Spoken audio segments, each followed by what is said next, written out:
बोली राजा रामचंद्र की जय। बोली साचे दरबार की जय। बोली गंगा मैया की जय।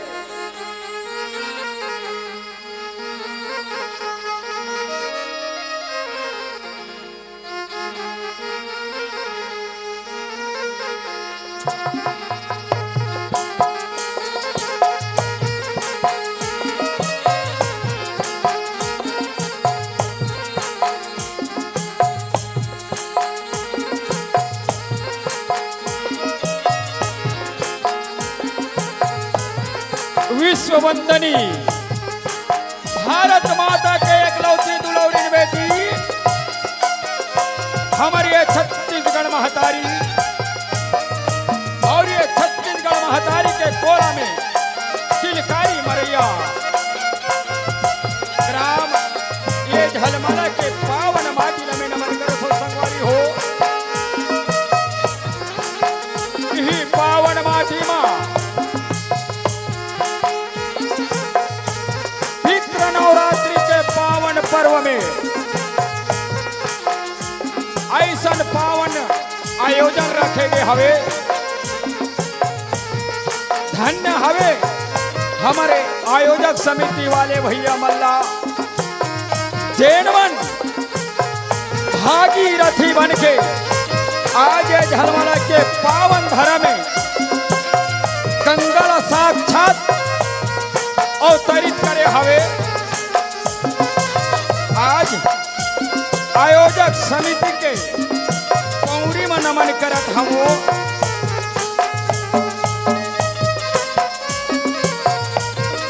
ब्रह्मा विष्णु के समान बैठे आदरणीय निर्णायकगण के पौरी में नमन हवे।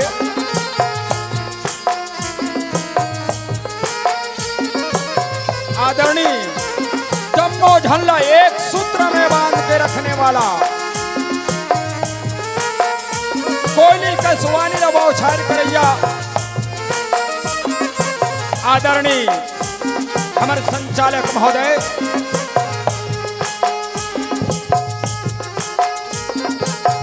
राजा दशरथ कस बैठे हमारे सियान बाबा मन के पौरी में नमन हवे।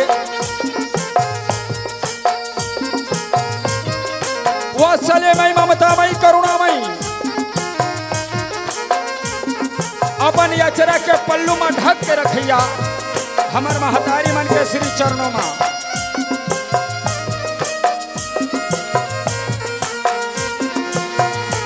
मर्यादा पुरुषोत्तम भगवान श्री राम की तरह सुंदर आचरण करैया हमर नौजवान साथी सीता जैसे मोर बहिनी हुर्रा माटी के खलैया भावरों की तरह गुंजारवान करैया लौकुश के समान आज के भविष्य ए नान्हे लैका संगवारी नवीन बाल राम धुनी भजन मंडली राजा छत्रपति चौक ग्राम छछान पहाड़ी पोस्ट छछान पहाड़ी तहसील अंबागढ़ चौकी नवनिर्वाचित जिला मोहला मानपुर अंबागढ़ चौकी। ये साहू परिवार के छोटे छोटे लड़का मन द्वारा आपके बीच आपके समक्ष सतयुग के कथाला बोर से बरजावत हवन संगवारी हो। ये सतयुग के कथाला स्कंद पुराण से लेके हवे और ये कथा के उद्देश्य भक्ति में शक्ति माँ के ममता के महत्व। ये कथा में हमरा ये समझ आते हमरा सीखे बर मिलते का एक माता पिता के प्रति बेटा के बेटी के का कर्तव्य होते। एक बेटी बेटा माता पिता के कैसे आदर करना चाहिए। आप मल्ला कथा के माध्यम से देखे बर और सुने बर मिली आवन संगवारी हो भगवान के कथल तो बड़े बड़े वेद शास्त्र नहीं गा सकिस, हजार मुख वाले शेष शारदा नहीं बखान कर सकिस।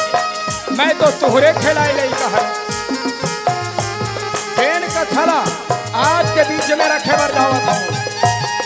वो कथला आपे जैसे संत के श्रीमुख से सुने हैं, आज वही कथला आज के बीच में दोहराए बर दावत हूँ।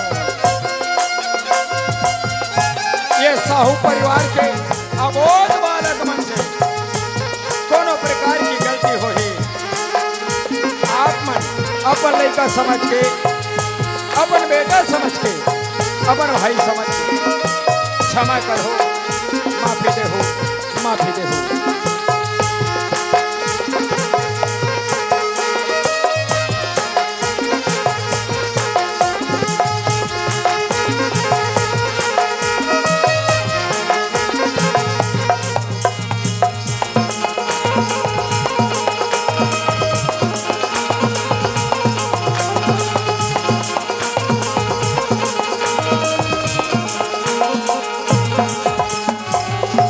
आज मेला ये भराए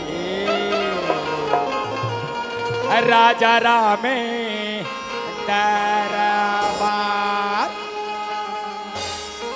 आज मेला मेला मेला मेला आज मेला ये भराए राजा राम दरबार। आज मेला ये भराए महादेव के दरबार। आज मेला ये भराए महादेव के दरबार। आज मेला ये महादेव के दरबार। आज मेला ये भराए महादेव के दरबार। महादेव के दरबार राजा राम दरबार। महादेव के दरबार। महादेव के दरबार। महादेव के दरबार। महादेव के दरबार। महादेव के दरबार। आज मेला मेला मेला मेला आज मेला ये भराए प्रभु राम दरबार। आज मेला ये भराए महादेव के दरबार। आज मेला ये भराए महादेव के दरबार। आज मेला ये भराए महादेव के दरबार। आज मेला ये भराए महादेव के दरबार। आज मेला ये भराए महादेव के दरबार। और राम भजन मन लगा ले वो बहने और ये माया में धन ते भोला दे। और ये माया में धन ते भोला दे। और ये राम भजन गुने गालेगा भैया। और ये माया में धन ते भोला दे। और ये माया में धन ते भोला दे।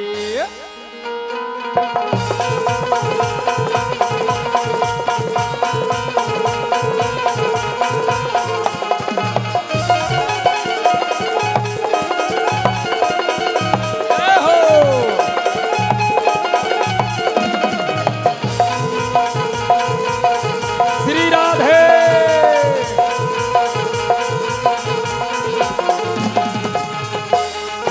राम भजन बोले गालेगा भैया माया में झंडा भुलावे।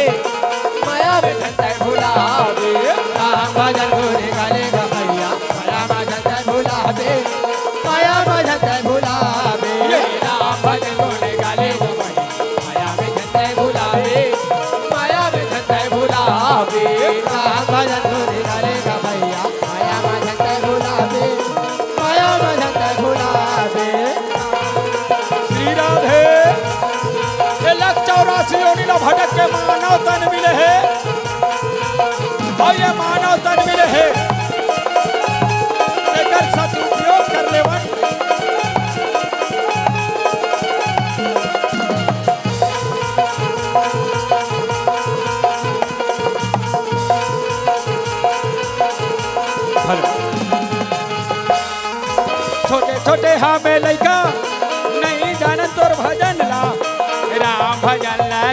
गा भैया तर जाहि तोर चोला राम भजन लगले वो बहन तर जाहि तोर चोला छोटे छोटे हम लइका लख 84 योगिला भजन ला भटके पाले मानव तन मिले सिया राम तर जाहि तोर चोला राम भजन लगले गा भैया तर जाहि तोर चोला छोटे छोटे हमें लइका नहीं जान तोर भजन ला राम भजन लगले गा भैया तर जाहि तोर काया राम भजन लगले वो बहन तर जाहि तोर चोला राम भजन गोरे गले गा भैया माया भजन भुलावे माया भजन भुलावे माया भजन भुलावे माया भजन भुलावे माया भजन भुलावे माया भजन भुलावे ये दे सिया राम भगवान भोलेनाथ माता पार्वती आसन लगाए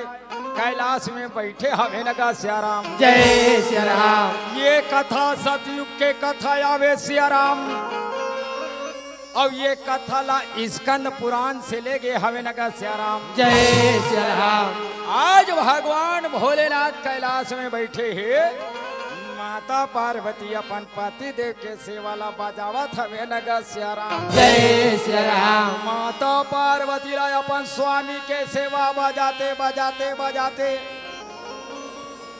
10,000 बरस रहे तो बीतन लगे नगा सिया राम जय श्री राम जब 10,000 बरस बीती सिया राम तो माता पार्वती के मन में एक संशय उत्पन्न हो गया नगा सिया राम जय श्री राम वो संशय का है सिया राम माता पार्वती ला अहंकार हो गए का आज मोला ये कैलाश में आए 10,000 बरस बीत गए अपन स्वामी के सेवा बजावा था हो नगा सिया राम जय श्री राम शिव भक्त में महान नारी मोर से बढ़ के ये संसार में कोनो नहीं है नगा सिया राम जय श्री राम ताई आज जेकर सेवा बजाते थे कौन है सिया राम देवों में महादेव अभी ये आज भगवान भोलेनाथ देवादि महादेव तीनों लोग के मालिक भूत भवन भोलेनाथ कैलाशपति सबके मन ला जानने वाला हरे नगर सिया राम जय श्री राम माता पार्वती के मन के बात ला जाने और भगवान भोलेनाथ मन ही मन मुस्कुरावन लगे नगर सिया राम जय श्री राम भगवान भोलेनाथ मन ही मन कहा वाह देवी तोर मन में भक्ति के प्रति अहंकार और तोर अहंकार ला दूर करना जरूरी हमें नगर सिया राम जय श्री राम तब माता पार्वती के अहंकार ला तोरे के खातिर दूर करे के खातिर भगवान भोलेनाथ उपाय रखे नगर सिया राम जय श्री राम भगवान भोलेनाथ अंतःकरण से देवर्षि नारद ला याद करे सिया राम देवर्षि नारद जब भगवान भोलेनाथ के अंतःकरण पुकार ला सुने देवर्षि नारद देवलोक ले भगवान के भजन करते हुए आकाश मार्ग से चलन लगे नगर सिया राम जय श्री राम और चल रे कमरिया अब ये शिव के नगरिया बन के पुजरिया ये चल रे कवरिया शिव के नगरिया बन के पुजरिया रे चल रे कवरिया शिव के नगरिया बन के पुजरिया रे चल रे कवरिया शिव के नगरिया बन के पुजरिया रे चल रे कवरिया शिव के नगरिया बन के पुजरिया रे चल रे कवरिया शिव के नगरिया बन के पुजरिया रे ये दशहरा देवर्षि नारद भगवान भोलेनाथ के अंतःकरण पुकार ला सुने देवलोक ले निकले भगवान के भजन करते हुए आकाश मार्ग से चलन लगे नगर सिया राम जय श्री राम जब देवर्षि नारद आकाश मार्ग से चले तो आकाश मार्ग ले देखे का कांति नगर नाम के एक शहर रहे सिया राम और कांति नगर शहर में राजा रहे तो राज चलावन लगे नगर सिया राम जय श्री राम राजा के नाम सिरियाल रहे सिया राम और रानी के नाम चांगुना रहे नगर सिया राम जय श्री राम यही भगवान भोलेनाथ ला अपन इष्ट देव माने रानी राजा भक्ति करन लगे नगा सियाराम। जय श्री राम। रानी चामुना राजा श्रियाल भक्ति करते करते 12 बरस रहे तो बीतन लगे नगा सियाराम। जय श्री राम। यही कांति नगर में देवर्षि नारद के नजर पड़े। देवर्षि नारद कथे ओ धन्य है देवी, धन्य है राजन, तुम्हार जैसे शिव भक्ति करे या नारी है संसार में कोनो नहीं है नगा सियाराम। जय श्री राम। तुम्हार भक्ति के प्रचार ला कैलाश में जाके भगवान भोलेनाथ और माता पार्वती ला सुना दे थो नगा सियाराम। जय श्री राम। भगवान के भजन करे देवर्षि नारद और ये आकाश मार्ग से कैलाश की ओर चलन लगे नगा सियाराम। जय श्री राम। और भजले न शिवा नामला और भजले न भोलेनाथ है। भजले न शिवा नामला भजले न शिवा भजले न श्री राम ला, भजले न हरि राम ला, भजले न श्री राम ला, भजले न हरि राम ला, भजले न श्री राम ला, भजले न हरि राम ला, भजले न श्री राम ला, भजले न हरि राम ला, भजले न श्री राम ला, भजले न हरि राम ला। प्रणाम भोले, प्रणाम माते। आओ नारद आसन पाओ, विराजमान हो कहे नगा सियाराम। जय श्री राम। आ देवर्षि नारद ला सम्मान के साथ कैलाश में आसन दे। भगवान भोलेनाथ पूछे देवर्षि नारद कहाँ से आना यो कहाँ जाना हुआ था वे नगा सियाराम। जय श्री राम। देवर्षि नारद कहे प्रभु मैं देवलोक ले निकल के तीनों लोग 14 भुवन ला भ्रमण करते हुए घूमत घामत आज कैलाश पहुंचे हम नगा सियाराम। जय श्री राम। भगवान भोलेनाथ का थे देवर्षि नारद एक तीनों लोग 14 भुवन ला भ्रमण करत कैलाश आए हवो। ये तीनों लोग 14 भुवन के बाद ला सुनाव की नगा सियाराम। जय श्री राम। देवर्षि नारद के प्रभु कांति नगर में रानी चांगुना के शिव भक्ति महान हवे नगा सियाराम। जय श्री राम। रानी चांगुना जैसे शिव भक्ति करने वाला नारी संसार में कोनो नहीं है। रानी चांगुना दर्शन के अभिलाषी हवे नगा सियाराम। जय श्री राम। प्रभु आज कांति नगर में जाके रानी चांगुना ला दर्शन देखाओ की नगा सियाराम। जय श्री राम। यद का बात ला बताए देवर्षि नारद कैलाश ले विदा मांगे। प्रणाम माते, प्रणाम पिता। आज सुंदर विदा मांग के भगवान के भजन करत हुए चलत हवे नगा सियाराम। जय श्री राम। अब मोला निखला के सियाराम अब हरि भजन हाँ मोला निखला के सियाराम हरे भजन हाथो। बोला निकला के सियाराम हरि भजन हाथो। बोला निकला के सियाराम हरि भजन हाथो। मोला निखला के सियाराम हरे भजन हाथो। बोला निकला के सियाराम हरि भजन हाथो। यहो हरि भजन हाथो प्रभु भजन हाथो। हरि भजन हाथो प्रभु भजन हाथो।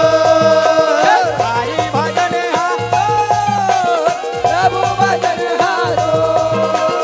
हरि भजन हाथो प्रभु भजन हाथो। बोला निकला के सियाराम हरि भजन हाथो। बोला निकला के सियाराम हरि भजन हाथो। बोला निकला के सियाराम हरि भजन जय हो। बोला निकला के सियाराम हरि भजन हाथो। स्वामी हाय पतिदेव हे प्राणनाथ आज मैं का सुना था स्वामी। मैं तो समझत रहे हूँ शिव भक्ता में महान नारी मोर से बढ़ के संसार में कोनो नहीं नगा सियाराम। जय श्री राम। लेकिन आज मैं देवर्षि नारद के मुख ले सुनत हूँ कांति नगर में रानी चांगुना के शिव भक्ति महान हवे नगा सियाराम। जय श्री राम। बताओ ना स्वामी का ये देवर्षि नारद के बाद सत्य हवे नगा सियाराम। जय श्री राम। भगवान भोलेनाथ जाने एकर अहंकार दिनों दिन बढ़ा थे। अब एकर अहंकार ला दूर करना जरूरी हवे नगा सियाराम। जय सिया राम। आज भगवान भोलेनाथ कथे देवी जैन बात ला देवर्षि नारद कही दी। देवर्षि नारद के बात कभी झूठा नहीं हो सके नगा सियाराम। जय सिया राम। माता पार्वती अपन स्वामी के चरण में गिर पड़े। प्राणनाथ जब देवर्षि नारद के बाद कभू झूठा नहीं हो सके, कभू गलत नहीं हो सके। आप मनकांति नगर में जाओ और रानी चामुंडा से शिव भक्ति के परीक्षा ले ले कि नगर सियाराम। जय सिया राम। तब भगवान भोलेनाथ बारंबार समझाइस, लेकिन अहंकार में भरे माता पार्वती भगवान भोलेनाथ ला विवश कर दी नगर सियाराम। जय सिया राम। भगवान भोलेनाथ का थे ठीक है देवी, यदि तोरी ही विचार है, यदि तोरी ही इच्छा हवे तो मैं कांति नगर में जाके रानी चामुंडा के आज शिव भक्ति के परीक्षा ले ले थो नगा सियाराम। जय सिया राम। आज माता पार्वती के कहना ला माने भगवान भोलेनाथ और एक भक्त के परीक्षा लेके खातिर कैलाश ले कांति नगर की ओर चलन लगे नगा सियाराम। जय सिया राम। और ये माथे पे चंदा और ये जटा पे गंगा और ये माथे पे चंदा और ये जटा पे गंगा, कमर मिर्गा का छाला छाला छाला छाला और पिया हला हल भोलेनाथ डम डम डमरू पिया हला हल भोलेनाथ डम डम डमरू वाला। माथे में चंदा जटा में गंगा, माथे में चंदा जटा में गंगा, कमर मिर्गा का छाला। पिया हला हल भोलेनाथ पिया हला हल भोलेनाथ डम डम डमरू वाला। पिया हला हल भोलेनाथ डम डम डमरू वाला। पिया हला हल भोलेनाथ डम डम डमरू वाला। पिया हला हल भोलेनाथ डम डम डमरू वाला। ये दशहरा माता पार्वती के कहना ला मान के एक भक्त के परीक्षा लेके खातिर कैलाश ले कांति नगर के मार्ग में चलन लगे नगर सियाराम। जय सिया राम। भगवान भोलेनाथ मन में विचार करे, देख तो भगवान आदि में यही भेष में जहूं ए झलमला के नान नान लइका मन मोला पहचाना थावे का कांति नगर के नान नान लइका मन नहीं पहचान ही का किस नगर सियाराम। जय सिया राम। चिन्ह तो नहीं जी ए भाचा, ए कौन हरे चिन्ह तो ना। भगवान भोलेनाथ कथे काम नहीं बने काबर, जब यहाँ के मन चिंडारी तो कांति नगर के लोग लइका मन चिंडारी, रानी चामुंडा चिंडारी। और एक भक्त के परीक्षा ला कैसे लूं किस नगर सियाराम। जय सिया राम। तो भगवान भोलेनाथ एक भक्त के परीक्षा पर अपन असली रूप ला छिपैस और साधु के रूप ला बनावत हवे नगर सियाराम। जय सिया राम। साधु के रूप ला बना के भगवान भोलेनाथ कांति नगर में प्रवेश करने लगे नगर सियाराम। जय सिया राम। गोविंद बोलो हरे गोपाल बोलो राम, राधा रमन हरे गोपाल बोलो राम। गोविंद बोल हरि गोपाल बोल राम, राधा रमन हरि गोपाल बोल राम। गोविंद बोल हरि लक्ष्मी रंजन राधा रमन हरि गोपाल बोल राम। भिक्षा दही भिक्षा मिले भैया वो राधा रमन हरि गोपाल बोल राम। गोविंद बोल हरि गोपाल बोल राम, राधा रमन हरि गोपाल बोल राम। गोविंद बोल हरि गोपाल बोल राम, राधा रमन हरि गोपाल बोल राम। अलोक निरंजन भिक्षाम दही भिक्षा मिले मैया।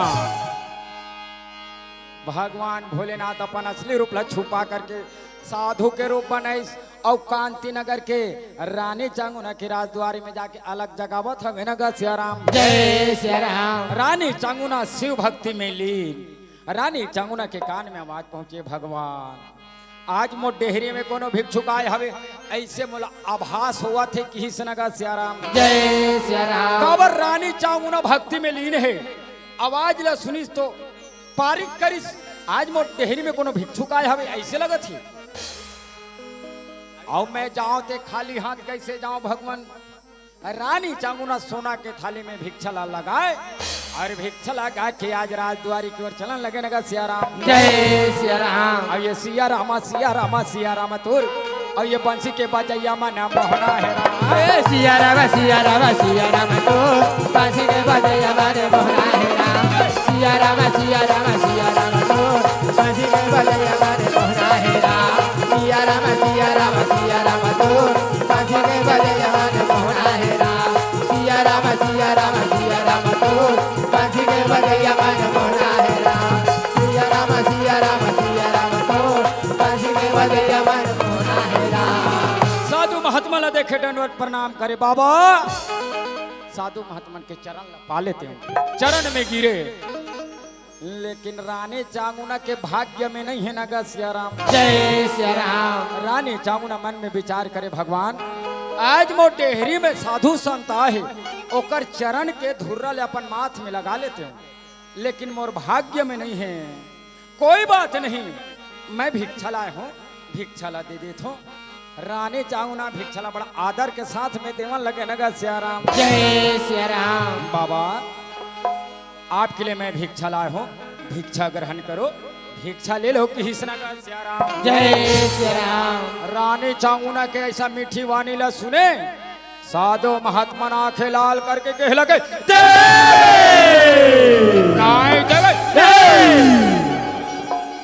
देवी तय मोला भिक्षा देथस। तोर जैसे नारी के हाथ से ये भिक्षा तो बहुत दूर के बात आवे। तोर जैसे नारी के हाथ से एक गिलास पानी पीना घलो व्यर्थ है कृष्ण का सिया राम। जय सिया राम। रानी चांगुना सरल दिल मन में विचार करी भगवान ये मोर भिक्षा में कहीं कमी हो गए हवे, ऐसे मोला लगथे। रानी चांगुना वो भिक्षा ला आज ही राजद्वारी में रखे, हाथ जोड़ के कहे लगे बाबा ये भिक्षा में कहीं कमी हवे तो हमला बताओ बाबा, वो भिक्षा ला पूरा कर देवो नगा सिया राम। जय सिया राम। साधु महात्मा आंखें लाल करके कहे लगे आज ये राजद्वारी में आज तोला 12 बरस बीते ल जाते देवी और अभी तक के वो कमीला पूरा नहीं कर सके।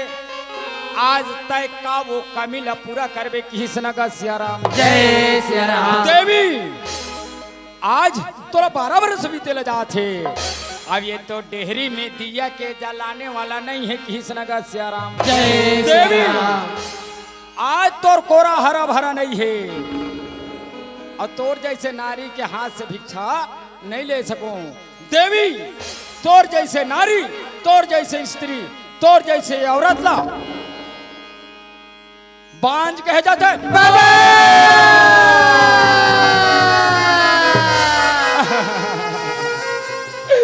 नहीं नहीं बाबा नहीं, बांझ शब्द ले सुने रानी चांगुना के आंखें ले आंसू के धारा बहा लगे नगा सिया राम। जय सिया राम। रानी चांगुना बांझ शब्द ले सुने मैया आज अपन इष्ट देव ला याद करे माले माले आज मोला नारी जात बना के संसार में डाल दे मालिक। मोर कोरा सुना है मोला नाना प्रकार के ताना सुने भर पड़त हवे नगद सिया राम। जय सिया राम। रानी चांगुना ले आखिले आंसू के धारा बहार लगे नगद सिया राम। जय सिया राम। साधु महात्मन देखे रानी चांगुना ले कहे बेटी सत्य बात है बेटी, ये कोई मानव के हाथ में नहीं है बेटी, ये तो परमात्मा के खेले। तय आंसू बहाना छोड़ दे बेटी, मैं तो ला ये कमंडल से फल स्वरूप प्रसाद देवत हूँ नगद सिया राम। जय सिया राम। साधु महात्मा ने आज कमंडल ले निकाले फल स्वरूप प्रसाद। रानी चांगुना याचरा फैलाए, रानी चांगुना के याचरा में फल स्वरूप प्रसाद ला डाला था नगद सिया राम। जय सिया राम। साधु महात्मा समझाए लगी बेटी ये कोई साधारण प्रसाद नहीं, ये दिव्य प्रसाद हवे। जैसे ये प्रसाद ला ग्रहण करबे, जैसे प्रसाद ला खाबे तोर 12 बरस के तपस्या पूरा हो जाही नगद सिया राम। जय सिया राम। आज साधु महात्मा समझाए लगी बेटी बोल बम का नारा है, बाबा एक सहारा बोल है, बम का नारा है, बाबा एक सहारा है। बेटी ध्यान रहे, ये प्रसाद लो ग्रहण करबे। आज ही 12 बरस के तपस्या तोर पूरा हो जाही नगा सियाराम। जय सिया राम। साधु महात्मा की हिस का बेटी एक लोटा जल, पूरा समस्या का हल। ध्यान रहे। रानी चामुना सरल दिल से आज वो सोना के थाली में भिक्षा लाए है सियाराम। आदर के साथ में साधु महात्मा ला देवन लगे नगा सियाराम। जय सिया राम। भिक्षा ला पाए साधु महात्मा रहे रानी चामुना के राजद्वारी से चलन लगे नगा सियाराम। जय सिया राम। रानी चामुना साधु महात्मा के बताए मुताबिक अपन इष्ट देव ही भगवान भोलेनाथ के ध्यान करे और वो प्रसाद ल ग्रहण करे नगा सियाराम। जय सिया राम। जैसे प्रसाद ल ग्रहण करी रानी चामुना के गर्भ रहे वो ठहरन लगी नगा सियाराम। जय सिया राम। रानी चामुना ला सियाराम पहला महीना बीतन लगे नगा सियाराम। जय सिया राम। दूसरा महीना बीतन लगे नगा सियाराम। जय सिया राम। ऐसे आज समय रहे सियाराम। धीरे धीरे धीरे धीरे समय बीता था नगा सियाराम। जय सिया आओ राम। गौरी के लाला अब वो गजानन कहाँ रामा, अब ये गजानन कहाँ राम। ये गरी के लाला गजानन दे आवे रामा, गजानन दे आवे राम। गरी के लाला गजानन दे आवे रामा, गजानन दे आवे राम। ये गौरी के लाला गजानन आवे रामा, ये गजानन आवे राम। गरी के लाला गजानन दे आवे रामा, गजानन दे आवे राम। गरी के लाला गजानन दे आवे रामा, गजानन दे आवे राम। समय रहे धीरे धीरे बीती लगे। दसवा के छैयापुर के कहो नगा सियाराम। जय सिया राम। रानी चामुना रनिवास में अपन गर्भ से एक सुंदर हीरा बरोबर बेटा ला जन्म दे हवे। राजा श्रीयाल ला पता चलिस नगा सियाराम। जय सिया राम। राजा श्रीयाल रहे सियाराम। आज वही समय कांति नगर में आज डिंडोरा पिटाई लगिस कि आज 12 बरस के बाद में आज हमारे राजमहल में फूल फूले हवे। मंत्री के द्वारा या डिंडोरा पिटाई लगिस। समय रहे बीते लगे सियाराम। आज राजा श्रीयाल आज कलम निकाले, आज कापी निकाले और सुनहरा अक्षर में पाती बनाए। आज ये लड़का के नामकरण करना हवे। सुंदर पाती बनाए और पाती बना करके बामन देवता ला निमंत्रण भेजन लगे नगा सियाराम। जय सिया राम। आज राजा श्रीयाल के पाती ला बाचे बामन देवता पढ़े वो राजा श्रीयाल के पाती ला पढ़ी आगुक सियान मन बाचे कहा अब अभी मन पढ़ीस का थे।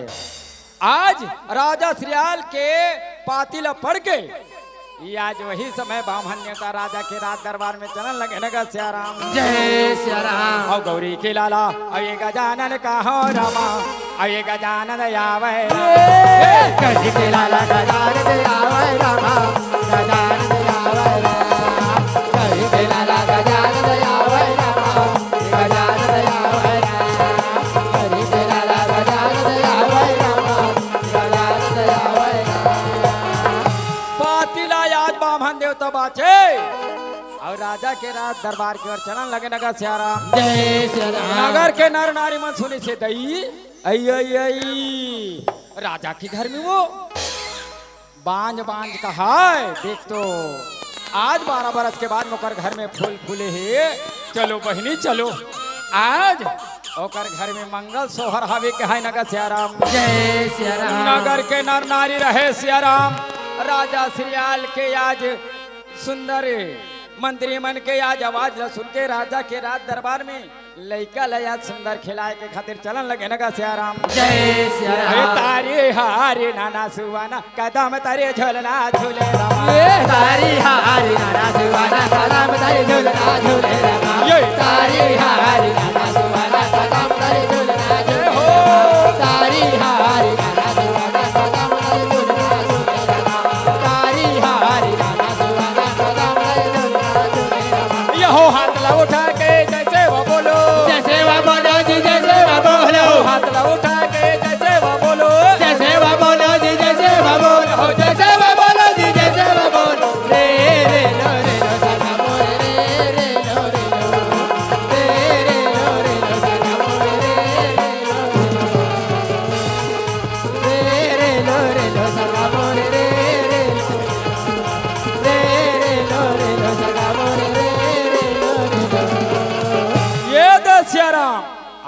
बामहन देवता रहे राजा के राज दरबार में चलन लगे नगर सियाराम। जय सिया राम। राम हे रमा हे रमा हे राम हे रमा अब हरि के भजन मवदाई माना ला ला गाना राम।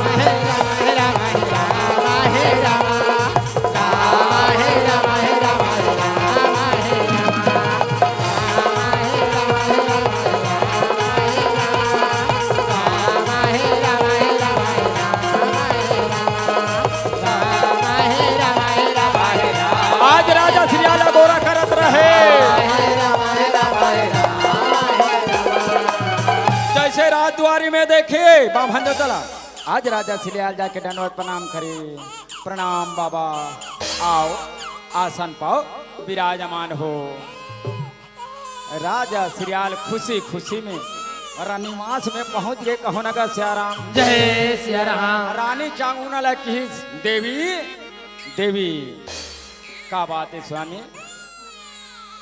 राजा श्रीयाल की देवी समय बीतेला जाते वो ये बालक के नामकरण होना है कहे नगर सियाराम। जय सिया राम। बामहन देवता राजद्वार में पधारे हवे। जब अपन स्वामी के बात ल सुने रानी चांगुना आज हीरा बरोबर बेटल अपन स्वामी के गोदी में डाले। रानी चांगुना सोना के थाली में आरती सजाए, पान फूल ले सियाराम और सोना के लोटा में गंगा जल उठाए नगर सियाराम। जय सिया राम। रानी चांगुना राजा सियाल आज राजद्वारी की ओर चलन लगे नगर सियाराम। जय सिया राम। जैसे राजद्वारी की ओर चले बामहन देवता ला देखे। बामहन देवता के चरण में जाके गिरन लगे नगर सियाराम। जय सिया राम। आज रानी चांगुना राजा श्रीयाल धन्य है प्रभु। आज 12 बरस के तपस्या हमार पूरा हो गए किस नगर सियाराम। जय सिया राम। रानी चांगुना की स्वामी आज बामहन देवता के चरण ला धो लेते और चरणामृत पा लेते नगर सियाराम। जय सिया राम। पान फूल चढ़ा लेते स्वामी आज ये आरती उतार लेते किस नगर सियाराम। जय सिया राम। राजा श्रीयाल कथे सही बात है देवी। आज ये बामहन देवता नहीं, बामहन देवता तो भगवान के रूप होते। बामहन देवता के चरण ला धोले था। बामहन देवता पिता के समान आवे। बामहन देवता के चरण पखार ले थन किस नगर सियाराम। जय सिया राम। बामहन देवता आज गुरु के समान हवे देवी। एक चरण ला धोके चरणामृत पी ले थन नगर सियाराम। जय सिया राम। आज राजा श्रीयाल बालक ला बामहन देवता के गोदी में डाले। बामहन देवता बालक के मुखमंडल देखे धन्य हो गए। धन्य है मालिक, तोर घर में देर है अंधेर नहीं है। 12 बरस के बाद में आज ये राजद्वार में फूल फूले हवे कतका शोभाए मन लगा थे। रानी चांगुना राजा श्रीयाल बामहन देवता के चरण गंगा जल में पखारे और चरणामृत ले पान फूल जगाए सियाराम। और यह सुंदर याद बामहन देवता की जय जयकार करे नगर सियाराम। जय सिया रानी राम। राजा नगर के नर नारी मन का थे गुरु दरिया में ना हाना हो जाके दोरा माते भाई। ये गुरु दरिया में ना आना हो जाके दोरा माते भाई। गुरु दरिया में ना आना हो जाके दोरा माते भाई। गुरु दरिया में ना आना हो जाके दोरा माते भाई। गुरु दरिया में ना आना हो जाके दोरा माते भाई। गुरु दरिया में ना आना हो जाके दोरा माते भाई। ये दे सियाराम। आज रानी राजा घर में आए मेहमान के सुंदर स्वागत करे सत्कार करे। समय बीते लगे निकाले पोथी पुराण और बामहन देवता आज बालक के नाम ला देखन लगे बाचन लगे नगर सियाराम। जय सिया राम। बामहन देवता गदगद हो गए। रानी चांगुना कथे धन्य है देवी, धन्य है राजन। 12 बरस के बाद में हीरा बरोबर बेटा ला पाए हो। आज ये पोथी पुराण के मुताबिक ये बालक के नाम चिल्लिया रही नगा सियाराम। जय सिया राम। ये बालक ये ललना के नाम चिल्लिया रही। चिल्लिया नाम ला सुने रानी राजा गदगद हो गए सियाराम। आज हमारे हीरा बरोबर बेटा के नाम चिल्लिया हवे। आज बामहन देवता ला खुशी खुशी में मुंह मांगा दान दे अब मुँह मांगा दान ला पाए बामहन न्योता राजा के राजद्वारी से चलन लगे नगा सियाराम। जय सिया राम 12 बरस में हीरा बरोबर बेटा ला पाए हवे रानी राजा। बेटा ला सीना से लगावत हवे नगा सियाराम। जय सिया राम नगर के नर नारी रहे, राजा श्रीयाल के सगा संबंधी रहे, रानी चामुना के सगा संबंधी रहे। आज सुंदर बालक चिल्ला ला लोरी सुनावन लगे नगा सियाराम। जय सिया राम उसी के बाजा बाजन लगे नगा सियाराम। जय सिया रानी राम चामुना का कथे स्वामी हमार बेटा ला झुल्ला में झुला लेते का किस नगा सियाराम। जय सिया राजा राम श्रीयाल की देवी 12 बरस में पाए हन वो झुल्ला ला कहा लाबो।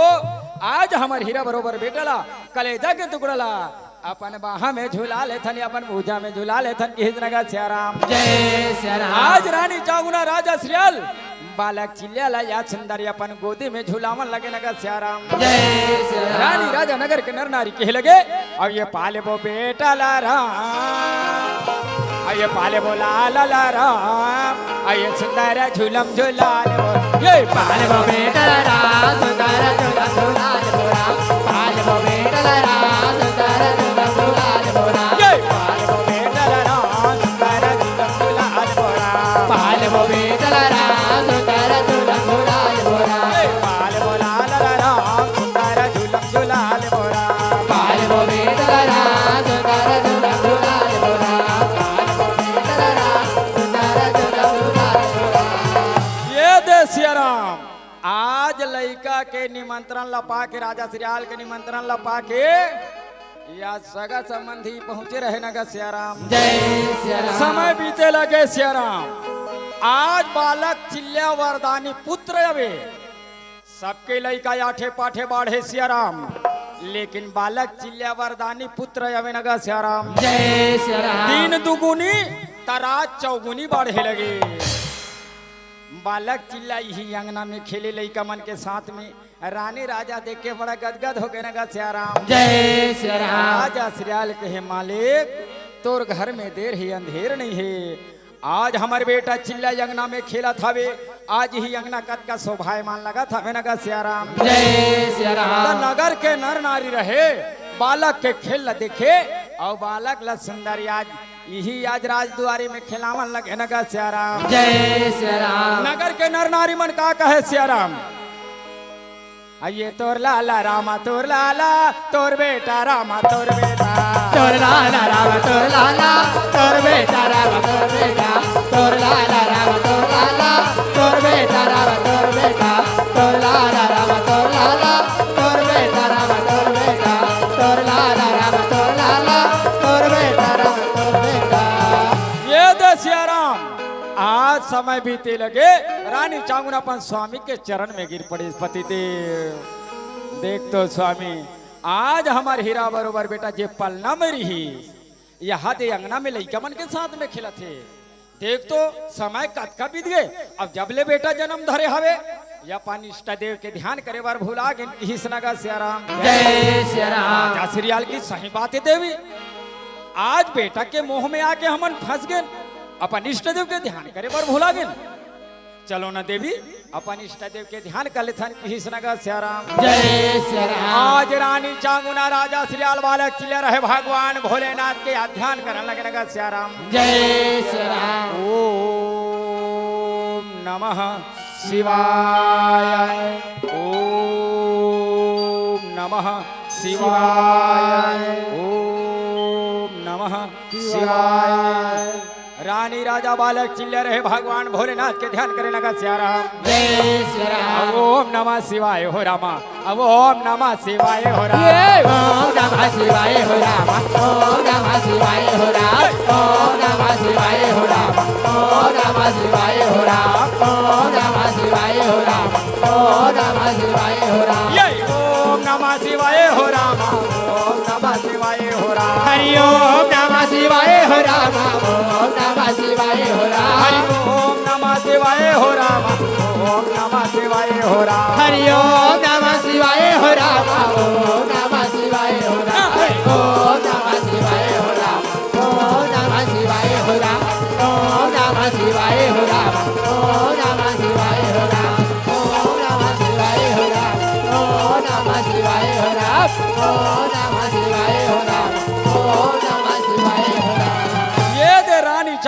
जसरियाल बालक चले भगवान भोलेनाथ के ध्यान करत थे सिया राम। आज देवर्षि नारद देवलोक ले निकले और भगवान के भजन करते हुए आकाश मार्ग से चलन लगे नगर सिया राम। जय सिया राम। ये आज वही समय में देवर्षि नारद रहे सिया राम, भगवान के भजन करते हुए आकाश मार्ग से चलन लगे नगर सिया राम। जय सिया राम। भजले न शिवनामाला, भजले न भोलेनाथ, हे भजले न शिवनामाला, भजले न सिया राम राम, भजले न सिया राम राम, भजले न शिवा राम राम, भजले न शिवा राम राम, भजले न हरि राम राम, भजले न शिवा राम राम, भजले न शिवा राम राम। आज देवर्षि नारद आकाश मार्ग से चले तो देवर्षि नारद के नजर वही कांति नगर में पड़े। देवर्षि नारद के ओ धन्य है देवी, धन्य है राजन, यही कांति नगर में एक बार देखे रहे हम तो इकर भक्ति दुगुना रही, लेकिन आज मैं देखो इकर भक्ति तिगुना हो गए नगर सिया राम। जय सिया राम। इकर भक्ति दिनों दिन बढ़त हवे।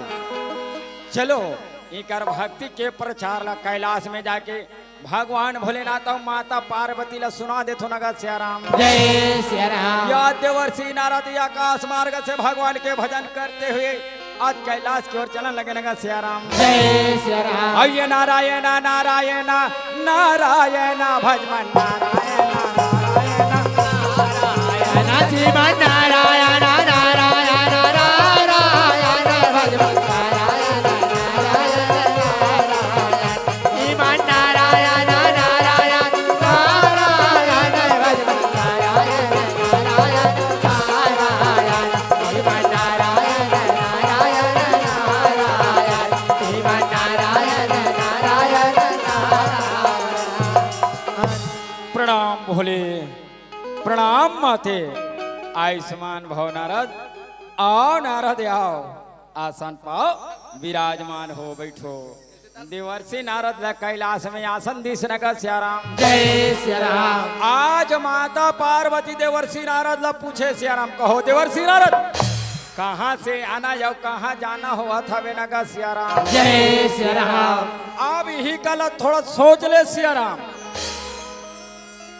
यही कैलाश में पहली बार देवर्षि नारद आइस तो देवर्षि नारद ला तीनों लोग 14 भुवन के बाद ला कौन पूछे री सिया राम,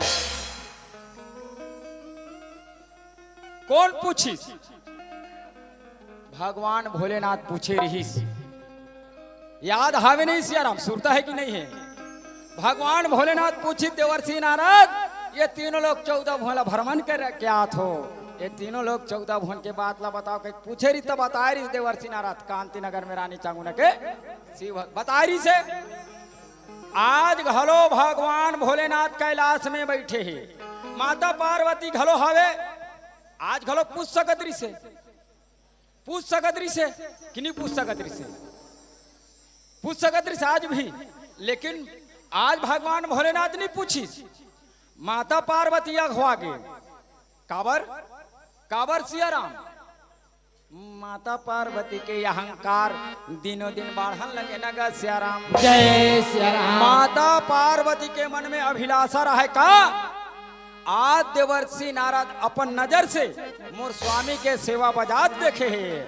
शिव भक्त में महान नारी ये संसार में काकरो नहीं, मोरे नाम ले। ऐसे माता पार्वती के मन में अहंकार के भाव रहे नगर सिया राम। जय सिया राम। बताओ देवर्षि नारद आज शिव भक्त में महान नारी कौन है किस नगर सिया राम। जय सिया राम। देवर्षि नारद किस माथे शिव भक्त में महान नारी कांति नगर में रानी चांगुना के शिव भक्ति महान हवे नगर सिया राम। जय सिया राम। आज देवर्षि नारद कैलाश ले विदा मांगे माते। आज बाबा आज बोला विदा देव, आज विदा मांग के भगवान के भजन करते हुए देवर्षि नारद आकाश मार्ग से चलन लगे नगर सिया राम। जय सिया राम। देवर्षि नारद भगवान भोलेनाथ के जय जयकार कर सिया राम का जप हर हर हर हर भोला आओ गुरु महादेव जप जप हर हर हर हर भोला गुरु महादेव जप हर हर हर हर भोला गुरु महादेव जप हर हर हर हर भोला गुरु महादेव जब हरा हर हर हर भोला गुरु महादेव जब हरा हर हर हर भोला गुरु महादेव जब हरा हर हर हर भोला गुरु महादेव जब हरा हर हर हर भोला गुरु महादेव जब हरा हर हर हर भोला गुरु महादेव जब हरा हर हर हर भोला गुरु महादेव जब हरा हर हर हर भोला गुरु महादेव जब हरा हर हर हर भोला गुरु महादेव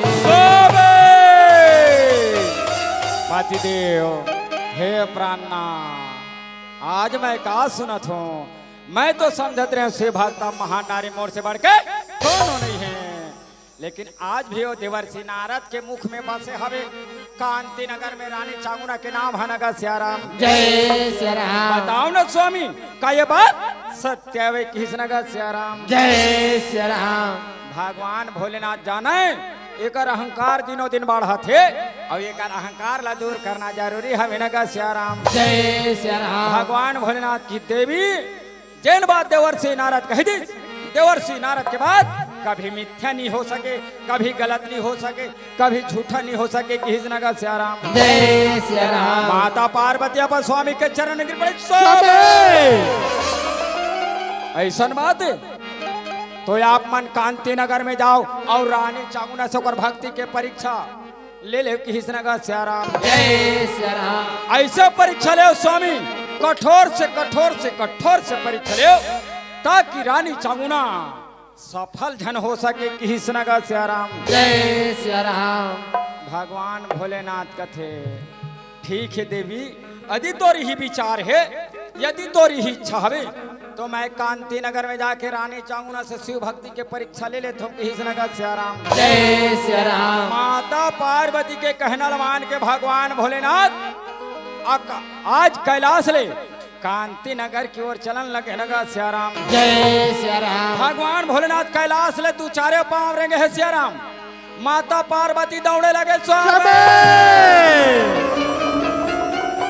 भगवान भोलेनाथ कथे का हो गए वो गणेश के मम्मी मम्मी नहीं खिसगा का हो गए वो गणेश के दाई की का हो गए तिही कथा से एक भक्त के परीक्षा ले बर जा और ये आदमी एक भक्त के परीक्षा ले बर जात हूँ तो आके तो मोर पाँव धर ले मैं कैसे परीक्षा लूँ किस नगर सियाराम जय श्री राम माता पार्वती की स्वामी आज आप मन अकेला नहीं महूल तुहर साथ में ले चलो कैसा नो तुहर परम भक्त आवे महू है अपन नजर से देख लेते किस नगर सियाराम जय श्री राम भगवान भोलेनाथ कथे ठीक है देवी यदि तोर ही विचार है यदि तोर ही इच्छा हवे तो याद ते अपन नजर से देख लेबे फिर ऐसे नहीं तय हम और वाम अंग में विराजमान हो जा किस नगर सियाराम जय श्री राम माता पार्वती ला भगवान भोलेनाथ अपन वाम अंग में विराजमान करी बाएं अंग में एक भाग भगवान भोलेनाथ